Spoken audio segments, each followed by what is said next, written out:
We're at the 224 Eco Space in Hartford, Connecticut. And can you tell us what is happening in this room right now? So right now we're in this room surrounded by portraits that I captured over a period of about the past 6 months. I had a vision about a year ago to photograph tradespeople and photograph tradespeople within the arts as well, but conventional tradespeople and people that work with their hands. And I wanted to shine a light on the people that we honestly quite often overlook, and also shine a light on career paths that a lot of times we overlook. And I think in the world that we're in today, where AI is competing with jobs, these are jobs that a computer isn't going to compete with. We might have a computer making chefing up some food, but it's not going to taste like Chef Justin's from Birkin's Blends. You know, we might have a robot barber one day, but it's not going to be what Coco can do. So I wanted to actually just kind of like shine a light on some of the people and their stories, and open up some people's eyes, you know, to ways of creating a living for themselves. This is beautiful. How long did it sit as an idea before you took the picture? Gosh, probably a year. A year? Maybe over a year, yeah. I mean, it's been something that's just been in the back of my mind for a long time. You know, I got started in this business, and I've done a lot of different things in photography. You know, and I would say probably most well known for wedding photography over the years, and I kind of took a step back from that around 2022, and really wanted to focus more on taking what I learned technically in that arena and start using it to elevate people's stories and help people communicate and not just tell stories in the wedding world, but tell individual stories. I think this is so important. You named a couple things. So you said technique, so it's a reminder that photography is a skill as well as an art, as well as a business, right? So you got to be learned. It's a trade. It is a trade. It's a trade. And so you also really touched on something like the people who are overlooked, because we don't overlook the products, right? We enjoy the food, we enjoy the shows, we enjoy looking great, but we forget there's a human being behind that. How did you decide who to highlight? Like, how did that come to you? Were there recommendations? How did you do this? Some were people that I've done business with personally, people that I know, people that are pillars in our community. And so, you know, there are people, Mark McCallum, MCM Plumbing, E.J. Davis, of course, Larry Percy, Coco. You know, they're people that we know. But then Mike Erlington, he's my landscaper. I know that this man does an amazing job because he's got my yard looking like the best yard on my street. We love it. And trust me, it did not look that way before he started working on my yard. That's not your anointing. It is. It is not. We all have strengths. We do. Green grass. Green grass is not mine. No. But yeah. So that was a lot of it. But I also did. You know, I remember probably about 6 months ago, I just put a post up on Facebook, and I said, you know, this is a project that I'm working on. You know, shout out people that you know are reputable people in the community that are doing that, you know, work with their hands and tradespeople doing good business. And so I got a long list of just amazing people and was able to reach out. And, you know, for some people it wasn't necessarily a fit, but for the people that it was, I got a chance to not just walk in and take a photo of them, but like really sit down and learn about them, about their processes, about what brought them to their particular trade and their career. So it was really good. And it's not just photos on the wall, but there will actually be clips of interviews that I've done with each person. And in those interviews, you're going to really learn a lot about the people, their career path, you know, what it takes to join in their career. So if someone is interested, you know, what would it take? What kind of strengths do you need to have?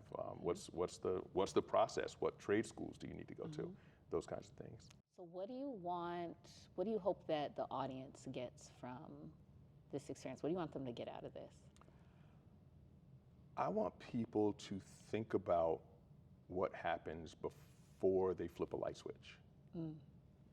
Because you don't think about what happens before you flip a light switch until there's a spark, or unless something is broken. Till it don't come on. Exactly. Yeah. But for every single thing that we enjoy, we, myself included, and but we take a lot of things for granted. For sure. And we just kind of assume that it's supposed to be in front of us. And there's a lot of hardworking people that are making those things in front of us be. And so I think that's the purpose of this project is, especially there's a portion of this project that focuses on tradespeople within the arts. So stagehands, costume designers, carpenters that are just working, at Hartford Stage, building the sets and things like that. And we go to these shows and we're like, oh, that show was amazing. Right. But the detail. I mean, the hours. Yeah, the labor. Hours and the labor and the planning and everything that goes into it. Yes. Yep. So that's really what this is about, is appreciating, the work of the unseen. Yeah. Yeah. And the people who add to the things that enhance our lives, not even just the need to haves, but the things we look forward to, right, and like enjoy. a show, right, going out to eat, exactly, getting your hair did. Exactly. That's exactly. beautiful. That's beautiful. So what other areas did you cover? What were some of the trades? Oh man, so a truck driver that I went down to North Haven for, and he owns a trucking company, and he transports butane from one location to the other. Sounds dangerous. It is a hazardous job. Okay. And I rode in the truck with him as he picked up a load, and we went back and forth and photographed and talked about it. And I mean, again, the butane that he transports helps stabilize gasoline when it goes into the gas tanks. We don't think about things like I would have never even known. No. Wouldn't think about that. Photographed a lady that she's actually a carpenter, and she is a woodworker that works for a company that restores really old windows and doors. So when an old historic building is getting renovated, they ship their doors and windows to them, and of course they're not perfect because it's a 200-year-old building, and it's her job to restore it, but still make sure that it fits back in these odd shapes. In that imperfect way. Right. And she's been working, Tiffany, she's been working for this company for 20 years now. Sound guy for Hartford Symphony Orchestra, which struck me because before photography, my career was in audio and in sound. So to be able to talk to a sound guy that has, had a 30-year career in music and sound, and the fact that so y'all could talk shop. You could speak in that shorthand, and you knew what the other one was talking about. We could, but we also talked about the evolution of it, because everything has gone from analog to digital to to next level. Right. And so he's been in this business for years, starting out as a roadie traveling around, being a grunt, picking things up and putting them down, to running the sound for a symphony. That's amazing. That's amazing. And it's how you can grow in those industries. And I mean, even my own personal story before photography, I was in the sound business myself, the audio business, and I started out, and I think that's one of the reasons also. One of the catalysts for this exhibit is my own story, which is I started out at 16. When I was 16 years old in high school, I thought I was going to be a music producer. You could catch me at the music room after school, all day, every day, would buy all kinds of equipment and everything. And at the age of 16, I walked into a music store and I asked for a job, and I started working in the stock room at a musical instrument store at 16 years old. And cut to 17 years later, I was the head of public relations for a $500 million audio company.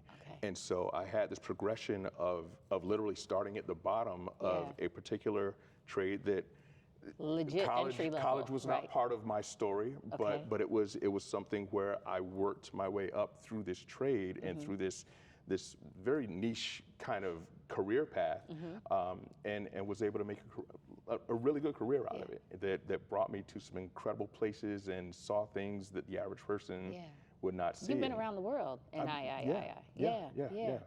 And so you also said something important, I think, about your journey. You said college wasn't a part of that, right?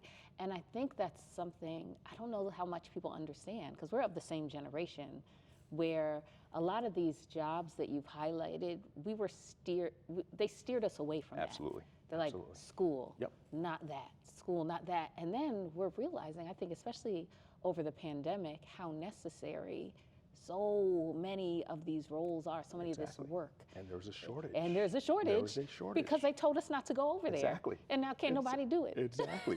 And you know what? Most of the people on these walls don't have $250,000 of college debt. Right. Oh, also. Yeah. That's going to keep climbing. That's going to keep climbing. Keith, that's a conversation for another day because we could go in. I don't want to. We don't want to trigger anyone. We could go in. Yes. What did you learn anything about yourself during this project? Yes, I learned. I continue to learn that even though I don't ask for help, I need help. Yeah. We all have strengths. We all have things that we excel at and things that we need support with.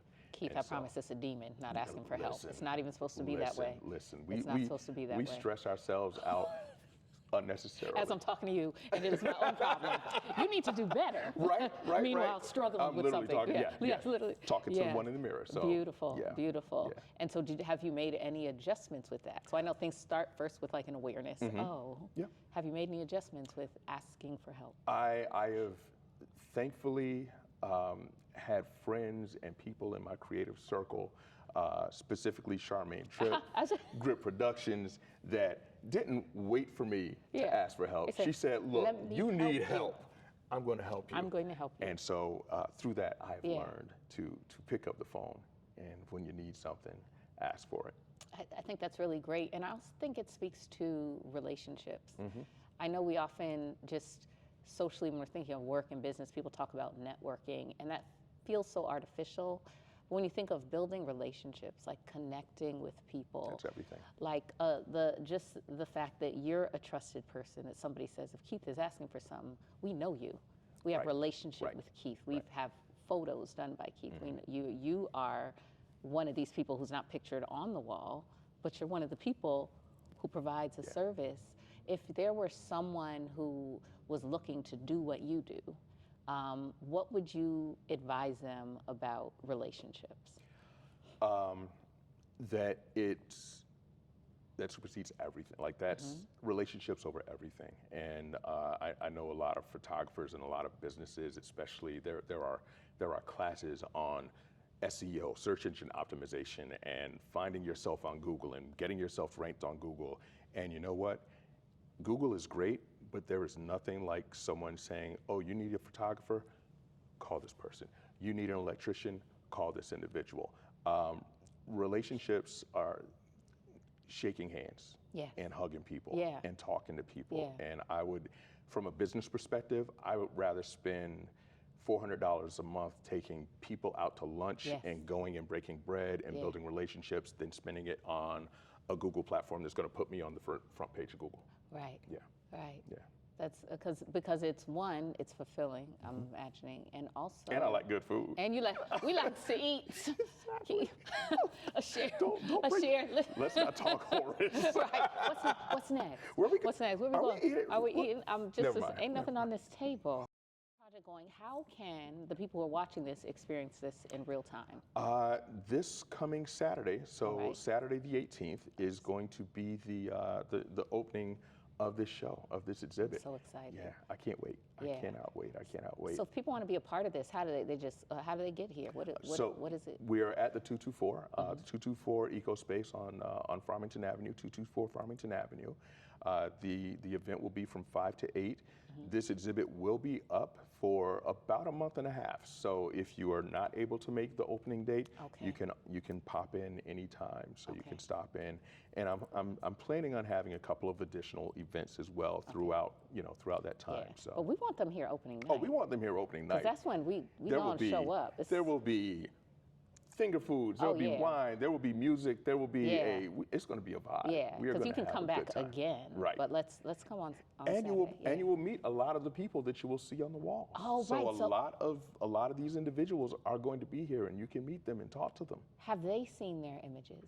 Only one or two have seen their images, so it's going to be. They're gonna cry. I hope they bring their families. I hope they bring families and friends and support and everybody, because it's going to be so cool. This is really, because I also think like we go to award shows and we see people getting their flowers, but I think who you have lifted up are really the people whose names we don't know, Right. whose We names would we never might see. not even Exactly. consider. Exactly. You know, how beautiful. What Yeah. a way to honor the members of our community. Yeah. Yeah.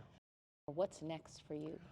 So my hope is that this project will continue, that it doesn't just end with this, because Okay. there are a lot more people in our Yeah. communities that need to be seen and highlighted. And I mean, there's 20 prints on the wall, but I mean, there are hundreds of trades and hundreds Yeah. of career directions and opportunities. So who knows? Maybe we see this go to some different Right? cities. We're gonna and- link up with the vocational school Yes, and do exactly. some things. This is Listen, I don't have room for all these photos when this is over at home. So let's Oh. put these on the walls at some schools and give them some homes and give people give kids in schools some inspiration. So I'm really excited, and I'm personally proud of this work. It's it's a body of work that I'm really proud of and happy with. I think they'll be honored. Yeah, thank you. They'll be honored. Thank you. Thank you, Keith. My pleasure. We'll be here Saturday. All right, looking forward to it.